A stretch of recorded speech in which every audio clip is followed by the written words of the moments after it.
Good evening, everyone. Here is Bruce Newman from Bruce Newman's Academy. We're recording here the second episode of the 11th cast. It's my great pleasure to invite today Natasha Nandini. Natasha, hello. Hello, Bruce. Thank you for inviting me to your academy. Yeah. Natasha, which is the author of the book Behind the Cosmic Dancer. And we're going to have, in this episode, the opportunity to speak about your spiritual path. We'll talk about sacred dance, sacred geometry, the influence of sounds towards matter and consciousness. I don't know how we could start this conversation. Maybe first of all, let's maybe talk about how this mystical spiritual path began. Actually, now that you asked that question, I remember when I was around 18, somebody gave me a book which was called The Game of Life and How to Play It. It's a book written in the 1920s by Florence Scovel-Shinn, and basically, it's an earlier version of The Secret. Now, while I was reading that book, I was just reading it. I didn't really connect the fact that I could use it in the way that it was suggesting. But then some occurrences, some circumstances happened where I basically saw that karma exists. So I do this is going to happen. And when I saw that, I was a little bit freaked out, and I started to be extra nice to everybody, and I started to actually give people things to sort of balance out my karma at age 20 by then or something. So that was the first time that I saw that there was more than we see. And then I started reading a lot. So I was very lost, actually. And I started reading books such as The Alchemist. This is in the 90s. The Road Less Traveled, Further Along the Road Less Traveled. And I just kept reading and taking notes. And then I came across yoga around 1997 at university. And it was the same time that I came across Indian classical music. And so I started to study both of these simultaneously. And I decided I wanted to talk to the Indian musicians. And so I was at university at the time, so I changed my degree to learn Hindi so that I could converse with these musicians, because what I found was that the singing had not only a meditative effect, but there was an internal cleansing going on. So I used to smoke lots of cigarettes in those days, and I remember I was the sort of person that if anyone told me to stop smoking, I would threaten to smoke more.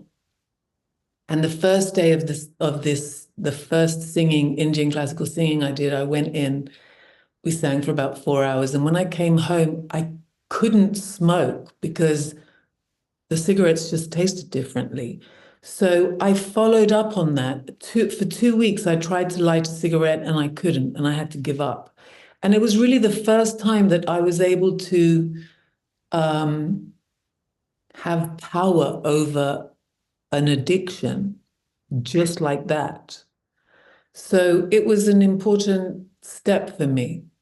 And then, of course, the yoga was happening first weekly.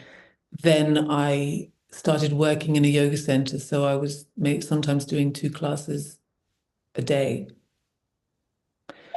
I would allow myself to ask you questions about this path of sacred chants. I may acknowledge that this that which could be considered as a spiritual path is directly linked to the chakra of the throat. You would agree with me, most likely? Directed to what? Sorry, the what of thought? Chakra of the throat. The thought of thought. Your throat, the chakra of the throat. Ah, of the throat. Yes, yes. Yes, yes, symbolically there is definitely that. But if I just go back to sound, breaking down the Indian classical music system, if we take it to its essence, we have the most ancient living tradition, which is called Drupad, which is highly set on tantric ideas, because when it was coming into, let's say, fashion, it was during an age when tantric ideas were being talked about. So even earlier than medieval, so 12th century, 10th century, this was before the current state of music as we have it today existed. And there you get a lot of information of how sound is connected to the bridge between the unmanifest and the manifest world. So this area, the throat chakra, is just above the center of the material world and the more ethereal world. So you are right. It's seen as a bridge because it's the finest of the elements that we have in the material world.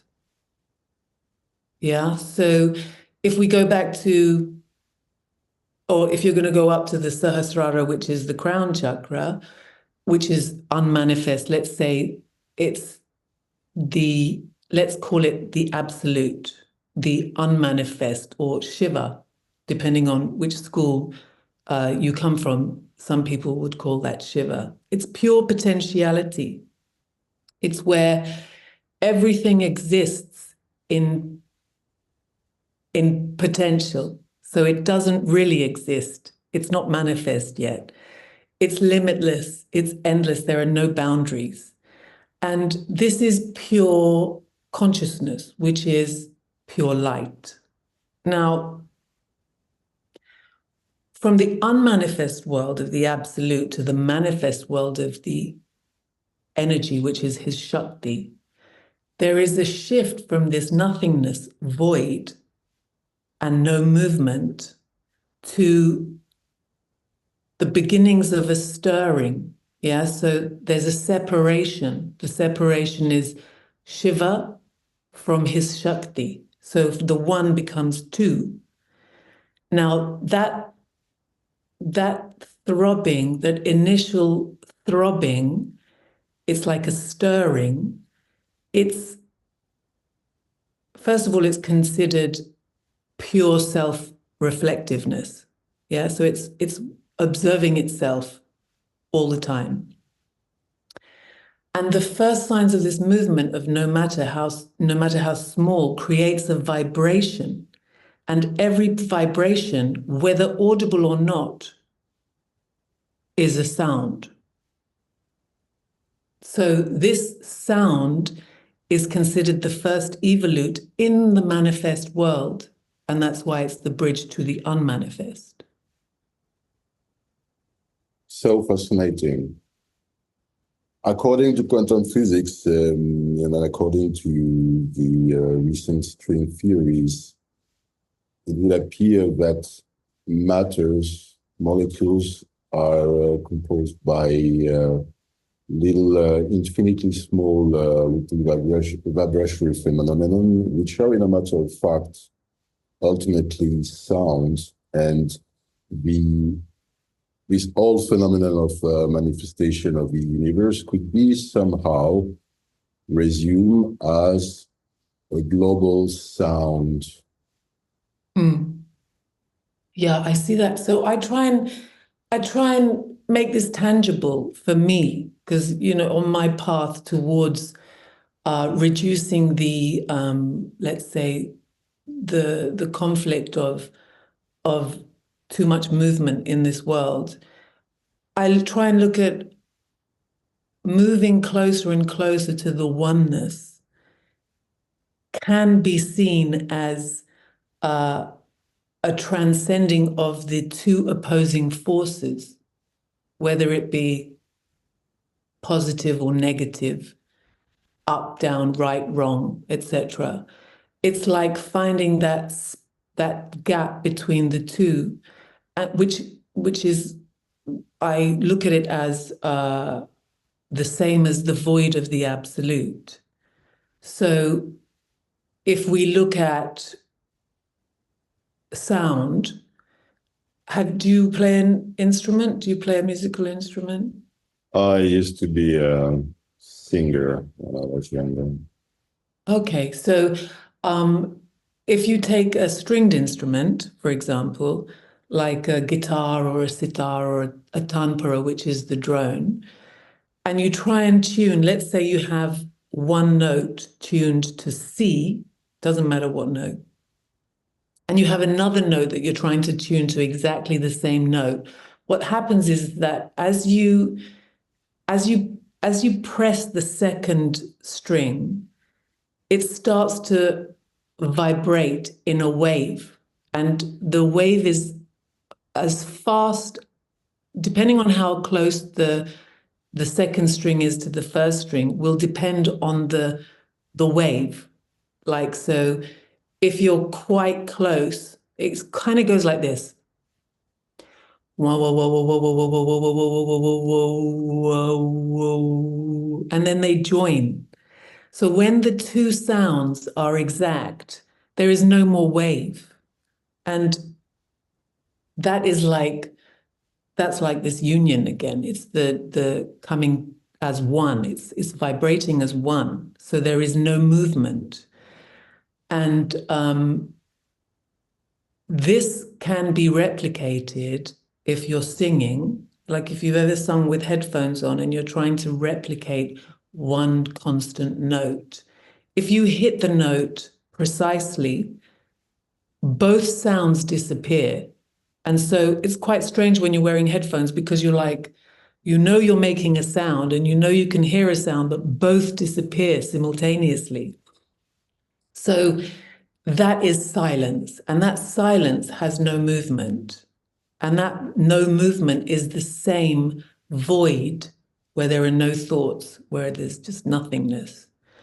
And so in my journey, I try to break that down in different ways. So this wave, which is sound, can be turned on the vertical. And if you've seen, pictures of the chakra system, you have the two nadis, the channels, which are running alongside the central channel. And they're two waves, and they're doing this because that's movement. That's the movement of the senses grabbing this, grabbing that. It's mind, conflict. So that's how I connect the two, and what you want to do is reduce the conflict. So if the two opposing forces are constantly yes, no, right, wrong, etc., there will always be this back and forth. And we want to transcend those two. The idea is to go beyond right and wrong, beyond yes and no. And that's where the blissful state is, because there are no thoughts. And that blissful state exists when all thoughts are appeased. They don't affect us in any way. That's so passionate and insightful. It makes me think about this idea, which comes to be quite popular at this time, that specific notes are linked to body energetic points, what we call chakras. For instance, the D, if I'm not wrong, is linked to the chakra of the sex. I don't remember the Indian name of this chakra. It was a note that was using as a tone for all the song to the Beatles. Mm-hmm. The Swadhisthana chakra, yeah. Could you tell us more about this connection of notes with some specific energy body points, and how could it be used on daily life for healing? Well, if we're talking about frequency, we're also talking about resonance. We're also talking about harmony. Yeah. So I will come back to your D frequency in a second, but this harmony, or this, which is expressed within the no movement when you hit the same note. If you think about it, it's very much related to we hang around with people that have the same vibe. You know, they say, is that your vibe? That's not my vibe. Or that is my vibe. So I don't know if you've ever seen, but there's a visual of 5 metronomes, and they're all moving backwards and forwards at different tempos. But if they're left together long enough, they all come into sync. They're all now, after a certain amount of time, synchronized. So that's why they say if you want to, or why they say if you hang around 5 thieves, you become the 6th. If you hang around 5 geniuses, you will become the 6th. So you start to resonate at the level of the people that are in your group. That's why, have you heard of satsang? Do you know what satsang is? Yes, of course. And the question which is coming up to my mind is that, would it necessarily mean that holy humans for the revolutions are meant to synchronize altogether? As far as we at this moment, we are the opposite of this phenomenon. It seems that most humans are not synchronized with each others, and evolving in such a different frequencies, which is the source of so much conflict. I think it's related to we're contagious. So that's why kindness is contagious, but also if someone is angry, that is also contagious. And that comes back to this conflict of yes, no, right, wrong, black, white. But we can, so yes, some people are resonating on the frequency of anger. Some people are resonating on the frequency of kindness. But we can change people's frequency. So we have a choice. And I do think there is a movement where more and more people are waking up, for sure. So, for example, I remember, like, if I'm in the underground everyone is rushing in London. Everyone is rushing to get somewhere first. And I remember once I was coming to the escalator and I was about to be the first one on, but this man was wanting to get there. And instead of, in the past, I might have pushed my way through and become the first, but I stop, step back. And what always happens when you do this is that that person who would have pushed through also stops and says, no, no, no, you first. And so there is this contagious possibility that we can change people's trajectory if it's one that's resonating at a different frequency. We can do small little things like that to change others. How much would you say that the intention by itself will create and generate a vibration, a frequency? As far as the intention is not even a thought which has been already formulated in the mind. I think it's already on its way to becoming a manifest action, because you can actually superimpose this on the unfoldment of the universe from a tantric perspective, Kashmiri Shaivite and others, in the way that you have this absolute nothingness, and then you have the separation, Shiva Shakti, and then from that, so from the one you have the two, from there you have the many. But what it is, it's an expression of manifestation and what comes into being from the idea, which is just like a seed, which then it's not yet spoken, so it's not concrete yet. It's just the seed, which then slowly grows.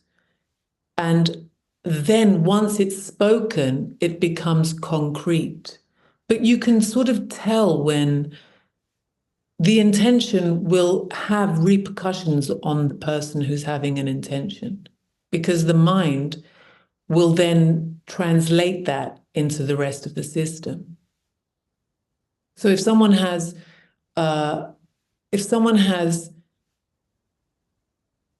let's say,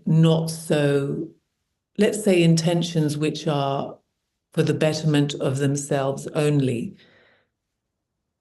you can, if you're awake enough or you've done enough observation, that will come out in other areas of that will come out in the speech, that will even come out in the sound of the voice. You can even hear it in the texture. Would we allow ourselves to go eventually even a step further? Would you say that an intention could have a sound? Now, to measure that, I think you need some kind of fancy material, some neurological material. I'm sure that it does have a sound.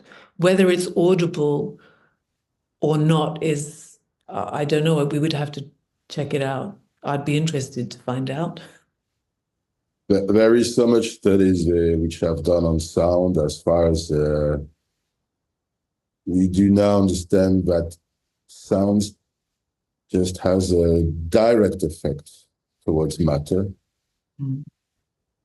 And that's so much understandable, as far as ultimately matter is composed by sound itself. So there's not just sounds interactions. And then we do have what we call these sacred sounds. Some sounds and frequency which are above all on some state of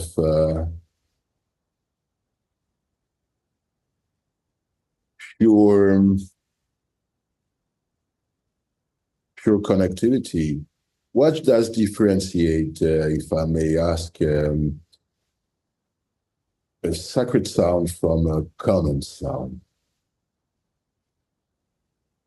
Common sound, as in a sound which is made from a computer, or what do you mean by a common sound, or from a sacred sound? I Some think that sounds has. oh, sorry. So, No, sorry, I just understood your question. I my think it's. meaning is that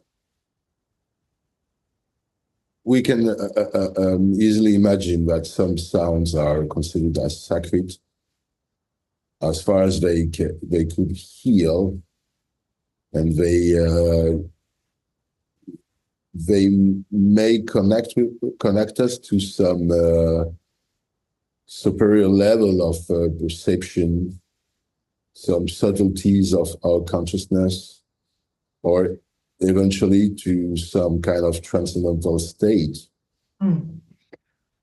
Well, coming back to your initial previous question, do you know about the frequency where they changed the universal frequency from 432 to 440? Do you know about this?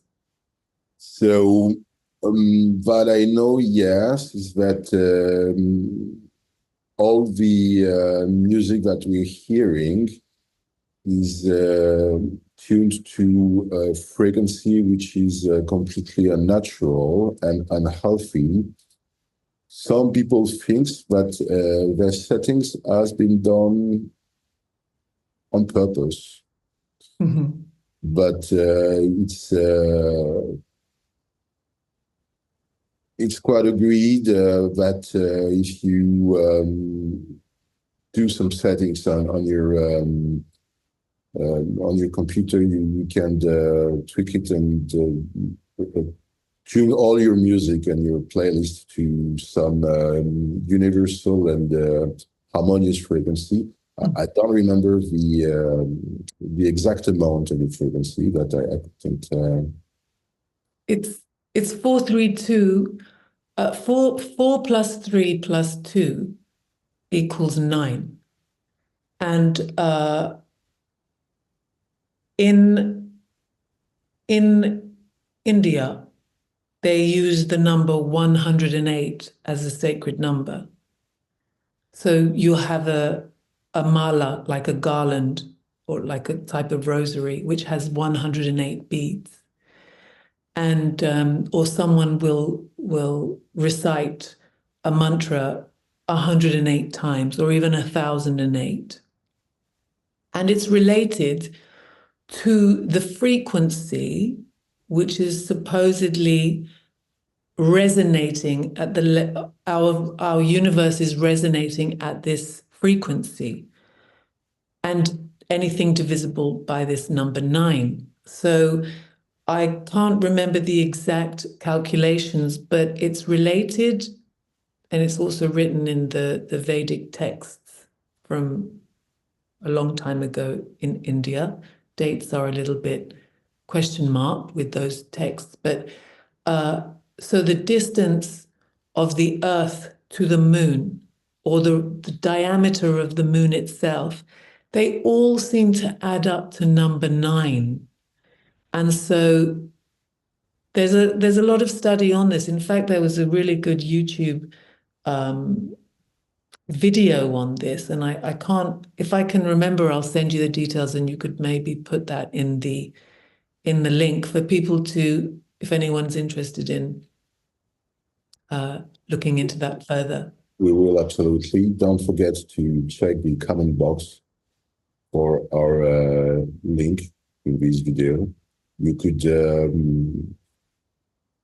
as well get the opportunity through lessons to discover the fascinating book of Natasha Nandini, which is, I remind you, the title,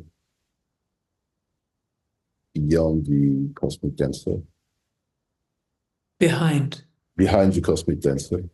No, but that's okay, because you know what? I nearly called it Beyond the Cosmic Dancer, but I changed it to behind. In a matter of fact, it's always a game with words, naming something which couldn't be named, and eventually trying to conceptualize something which couldn't be approached with the tool of the intellect. That's why the absolute is in Sanskrit they call it neti neti. This, do you know this term? Neti, which is not this and yeah, not that, exactly. meaning that we can't conceptualize, and there is no way to figure out how could looks like what is beyond what is manifested. And the only way that we do have to understand it, it's only by negation. And as a path, and it could be a spiritual path as well,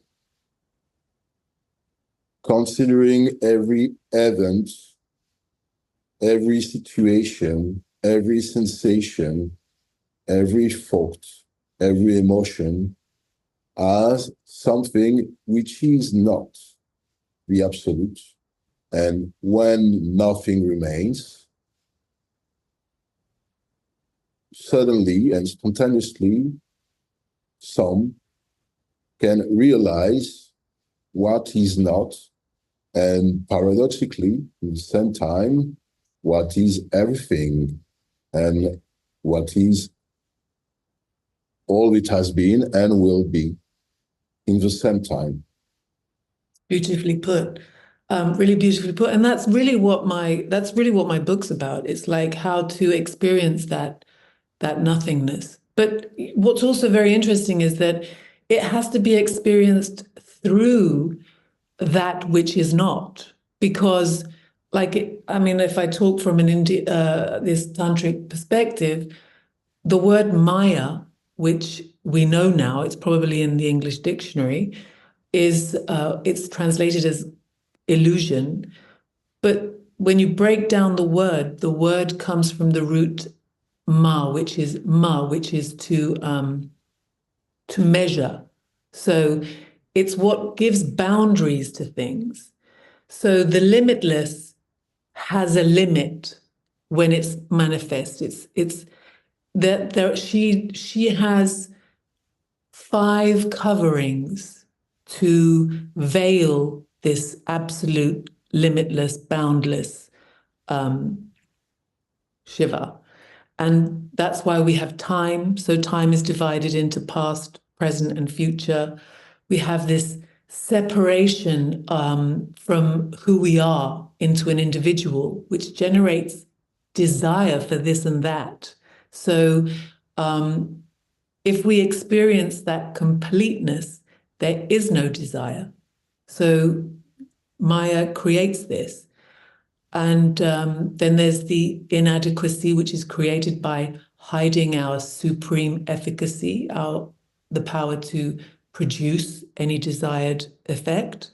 Then there's the veil of knowledge and the universal freedom, which is concealed, which creates the limitation. So these are her powers, which keep the individual separate from what the cosmic dancer is trying to tell us, which is to remember that we are that. We are that bigger. We're not this individual. We are the whole. So that's all within the symbolism of the dance, the Lord of the dance, who is Nataraj. That's Shiva. It's all there in symbolism. So you give me a bridge to naturally and smoothly slide to the topic of the sacred dancing, and how much can we relate sacred dances to geometry and sacred geometry? That's beautiful. So I'll just give you a little bit of background in that you have the dancing for the masses, or even music, or any art form is under the umbrella term of dance or singing. And so you have that type which sort of expresses everyday situations in life. And then you have another path, which is called marg, which is actually just the way. And that is different because it's not for performance. It's for self-cultivation, and it's for experiencing the absolute. So the number one thing that has to happen is that the individual has to, so this is part of the process, it's like getting rid of that individual so that you can be, the drop has to become the ocean. And how do you do that? So you have to get out of everything. All negative emotions have to be got rid of, because if you have negative emotions, it's me. And we're trying to transcend that in order for the dance to be danced through the vessel of the human being. So the human being becomes a vessel for something much bigger. And to relate that to sacred geometry, which comes back to sound, have you heard of cymatics? You know. I wish we could do some evocation of cymatics during the podcast, as far as this topic is so popular. Well, so in the 70s, this was sort of like looked at in the 70s, and the way that they did it then was you'd have an LP, like a vinyl, and they would sprinkle sand on it, and then they would attach something that would vibrate a frequency of sound, and the sand would make a geometrical pattern, and then they would change the frequency to a different note, and the sand would then again change into a different pattern. Now, when you see the pattern, and what normally happens is that people think that the sand is making the shape, but it's not. It's the negative shape that the sound is filling, because sound penetrates matter. So the space that has no sand is actually where the sound was. That's where the sound was. And that's how the shape is made. So the reason why they're connected is because, as we said, sound takes us back to the absolute. If you have a sound which is dissonant or not harmonious, you can imagine that the shape will not be a beautiful geometric shape. So the idea, for me at least, is that this body, which, I mean, internally there are some asymmetrical situations, but externally it can be seen as a geometric shape. Yeah. So you have a center. We have two arms, two legs, which can be broken into each two. So forearm and upper arm, reflected in shins and thighs. And so if you look at it in this way, or Leonardo's Leonardo's man, which was based on a Vitruvian man, the navel being the center of the universe. You have it this way with the dance of Shiva. You have the vertical axis, which is immovable, like Shiva. And then the limbs are the horizontal axis, which whirl around, and they are the Shakti. So you have this and this. That's basically what you have. That's the shape that you have. Shiva, Shakti. And what this Shakti, if you can again make the two opposing forces equal, so that let's say 1 minus 1 equals 0. Yeah? So whatever you do on the left, you do exactly on the right. And if they're even, it will come back to they'll cancel each other out and become 0. And that 0 is the void. It's the nothingness. It's the center. And so that same void where there is no conflict, there are no thoughts. And so then you can experience and drink that state, which is a state. That place is actually a state. In order to resume, if I may, and I'm doing that on purpose because I would have a personal question for you about that.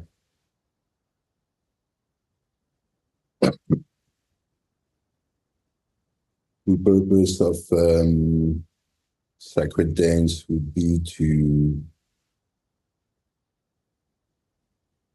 be closer somehow to some harmony throughout the forms, which would geometrically relate to a sound, which would lead us through this perfect balance to some harmonious state, which would allow us to get engaged in to a stateless state, this total balance. But then, which would be, if I may, and I'm going to be a bit tricky on this question, but we need to sometimes put a little bit of spice on the plate. What would be your personal opinion about contemporary dance, which is all about doing the opposite and creating an unbalance of movement and some distorted geometry, which would necessarily lead to something opposite? Would you say that contemporary dance is like somehow completely satanic on its vibratory frequency? I don't mean that it is in purpose. I think it would depend on the intention. I do not believe that that contemporary dance is satanic in its origins. I mean, it will depend on the individual who is dancing it and what their intention is. That just falls into the category of art for the masses. We all need to be able to talk about, we like to relate to things that have happened in our daily life, and that serves that purpose. So the trials and tribulations of love, the trials and tribulations of XYZ, that sort of that comes under entertainment, and I wouldn't say it's satanic. It's just a different avenue. It's not the avenue for, I mean, I'm not saying it can't be, but it's not necessarily the avenue where the intention is to, I don't like to use the word merge because some people, to unite or communicate with a finer frequency.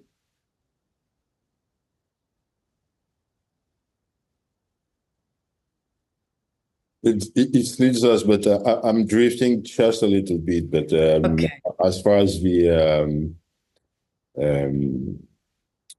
the conversation has to be maybe colorful sometime.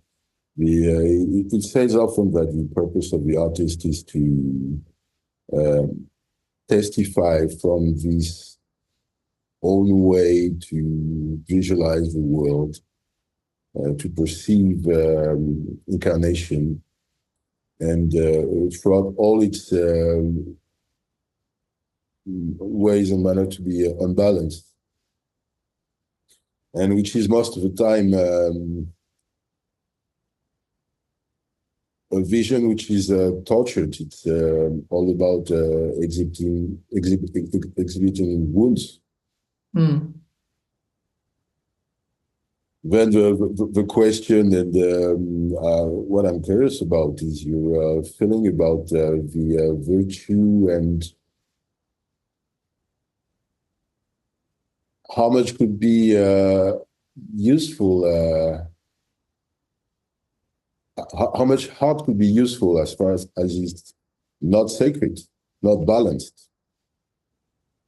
I don't have any answer for that, so it's here a pure conversation.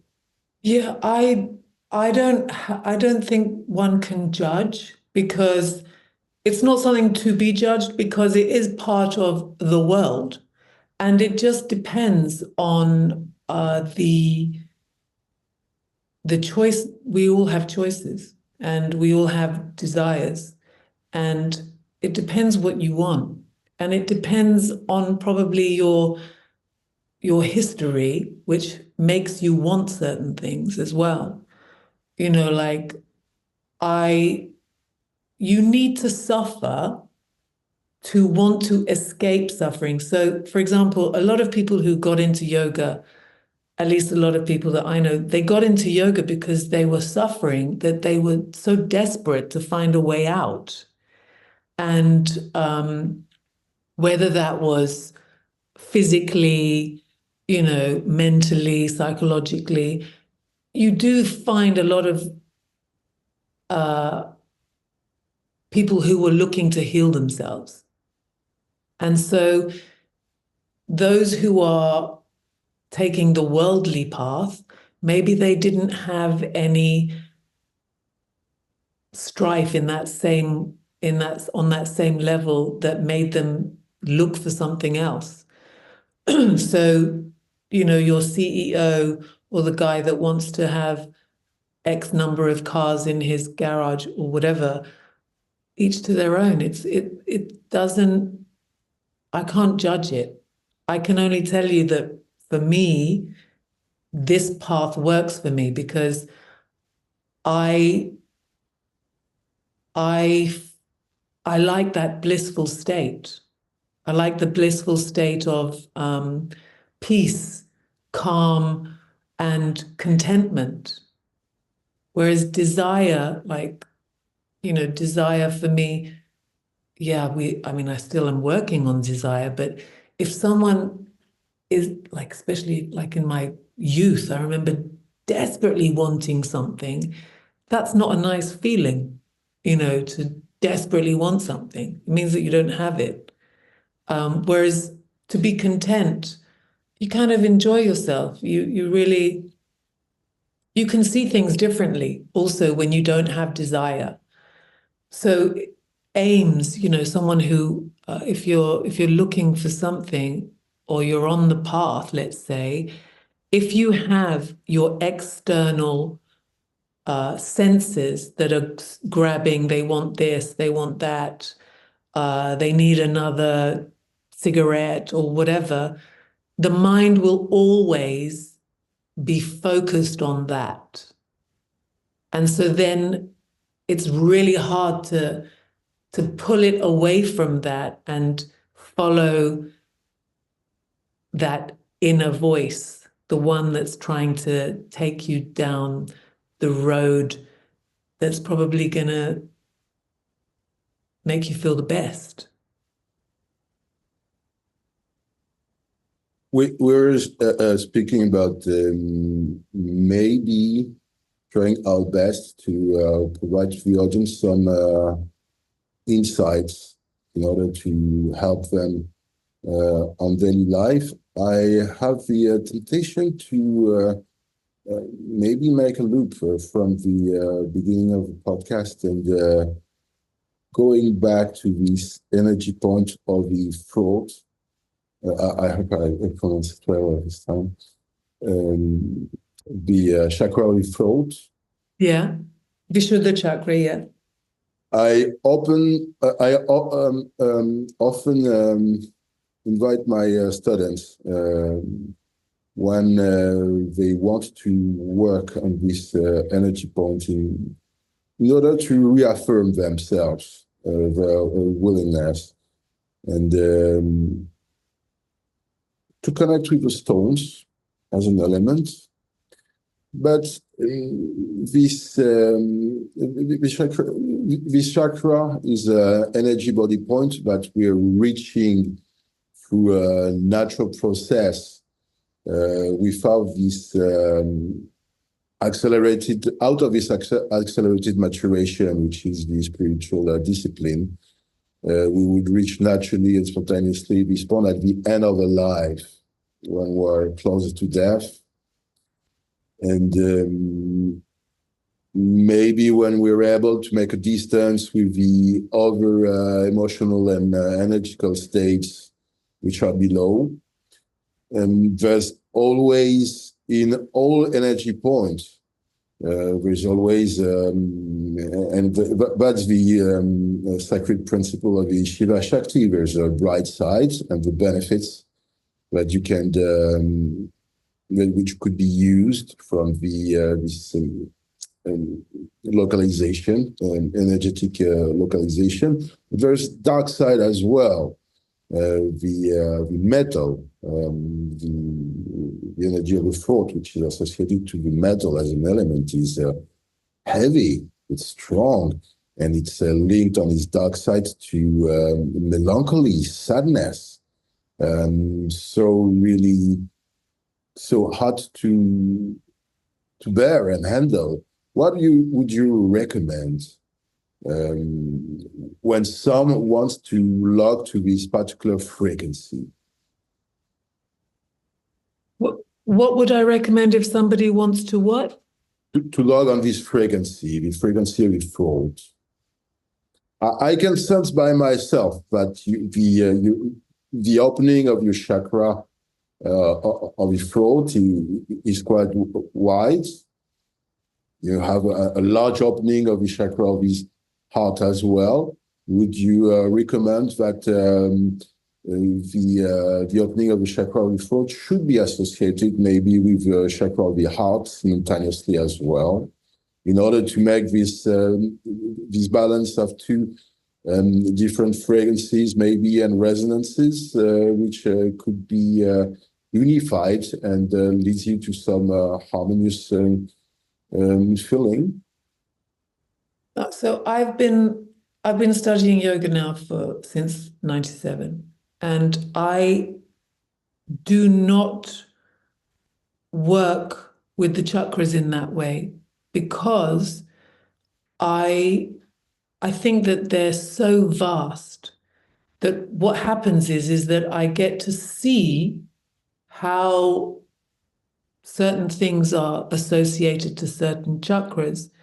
But to be here, all the lower chakras have to have already been solidly vibrating at the right frequency. If you do not have enough base and you're up there, then you're out of balance.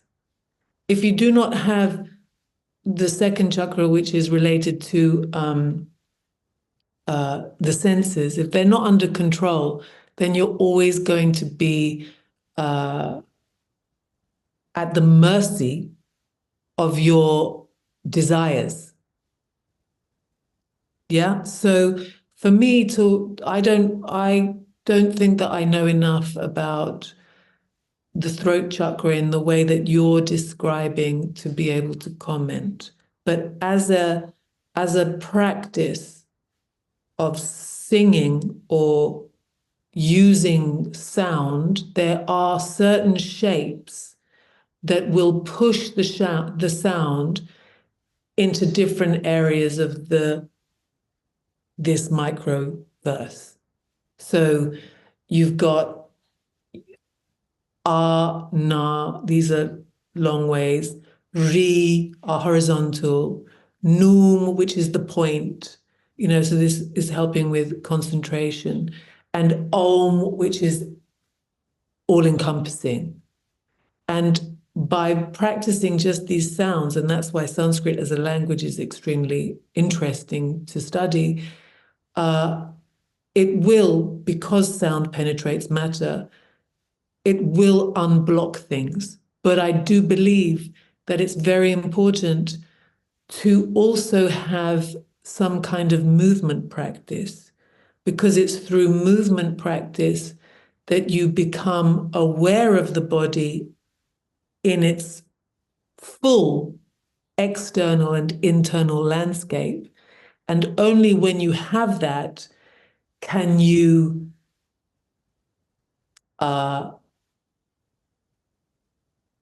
make it move the way that you want. Understand where the problems lie, because then you can see everything. Everything becomes visible only through that sort of practice. That is so deep, Natasha.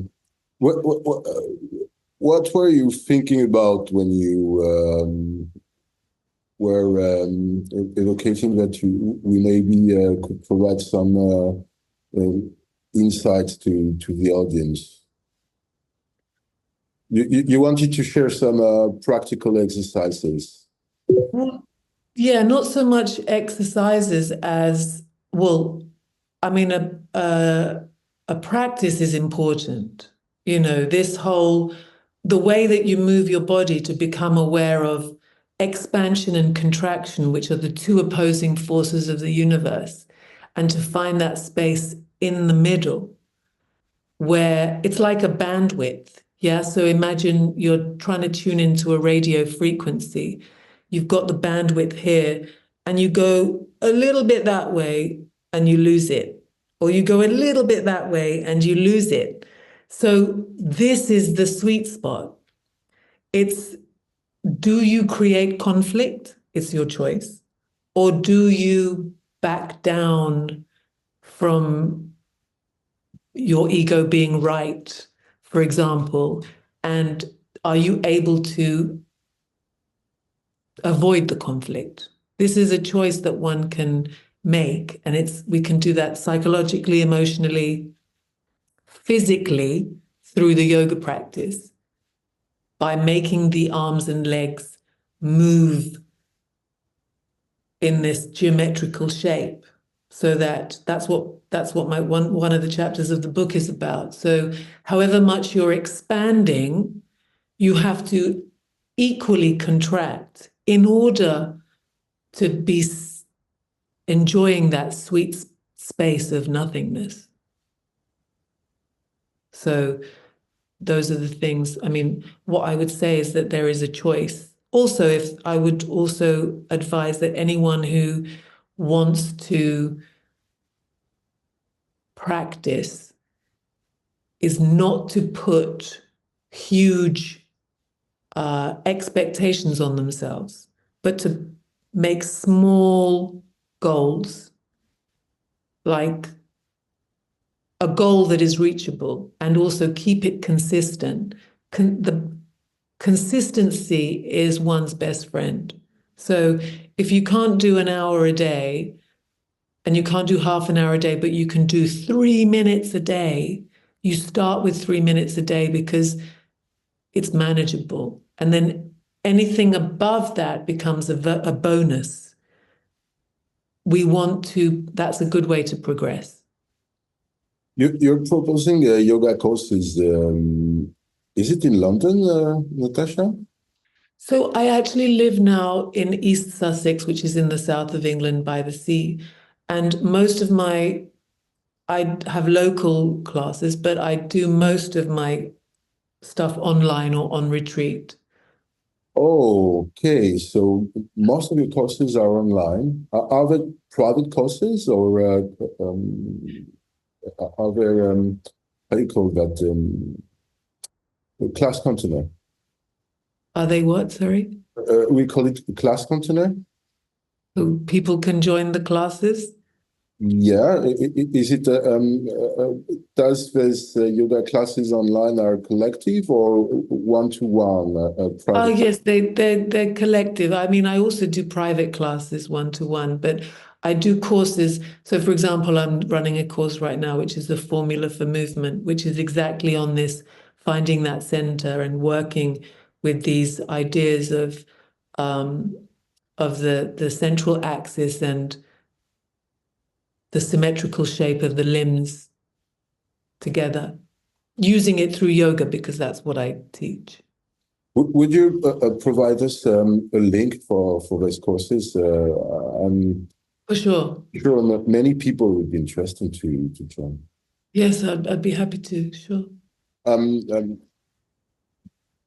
there's so many yoga courses all around the world, but very few teachers are managing to reach your level of knowledge and all the understanding of the primordial philosophy which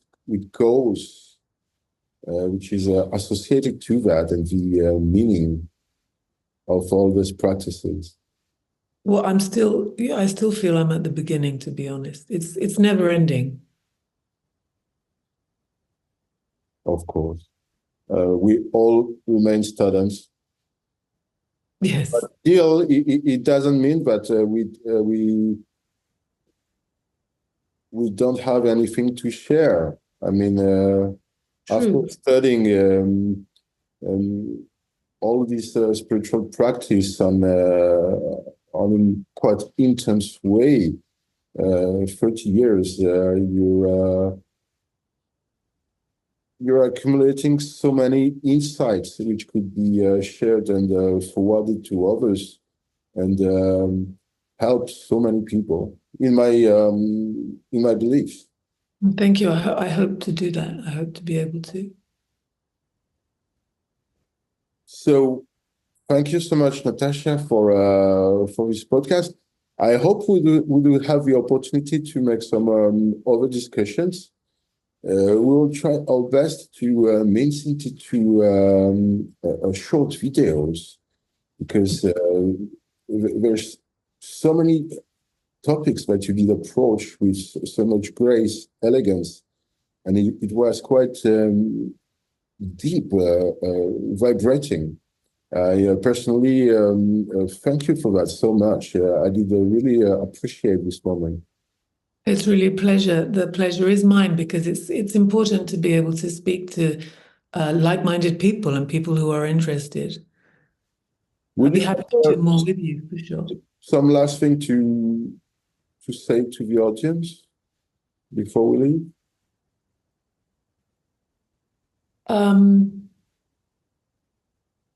I would say yes. Well, first of all, thank you for listening this far. And secondly, follow your instinct. Follow that, follow that voice, which is a little bit less loud than all the other voices, because that would be the way that is best for us. That's my opinion. Explore that. I wish quite sincerely that it could lead us for next episodes any further when we can delve into this intriguing topic, which is intuition and emotional intelligence. I'm quite sure that you will have so many things to say about that. I'd love to discuss that with you. Thanks, Bruce. Thank you.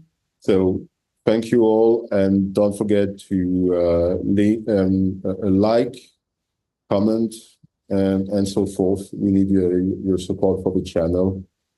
Bye-bye.